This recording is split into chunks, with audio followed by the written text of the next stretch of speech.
1965 en Angleterre, les pierres qui roulent sont plutôt satisfaits. Mais cette même année, chez nous, en France, De Gaulle prépare un voyage en Chine maoïste et ça, en pleine guerre froide, ça fait pas du tout plaisir aux Américains.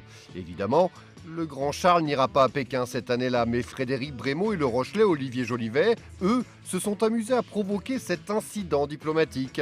Et le héros de cette opération de Gaulle, c'est le chef d'escadrille Edgar Larochelle. Si, un beau gosse casse-cou qui fleure bon les années 60. La base, c'était une BD un petit peu historique, donc avec un personnage réel qui a son importance, et à côté un héros un petit peu décalé, justement, pour faire une espèce de différence entre les deux, et voilà, partir sur deux univers un peu différents à l'intérieur d'une même BD, avec le côté historique et le côté humoristique, justement, du héros qui est complètement déjanté, peut-être en l'air, un peu foufou. La Caravelle, le Blackbird américain, le Mirage 3, les amateurs d'aviation seront comblés. Et pourtant, si Olivier s'inscrit clairement dans une veine réaliste, il n'y connaissait rien en avion, d'où un travail préparatoire énorme en amont.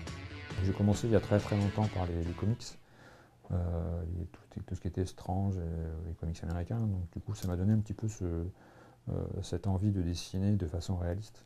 Il a fallu faire une grosse recherche pour l'opération de Gaulle au niveau des avions, parce que les avions de 1960 ne sont pas les mêmes que maintenant.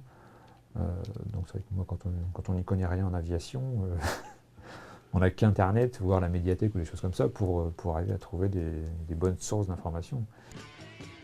Après les avions, Olivier Jolivet s'attaque au train avec une nouvelle série noire, L'Assassin du Rail, qui pourrait sortir pour le Festival international de BD à Angoulême fin janvier. Encore de l'action en prévision pour 2014.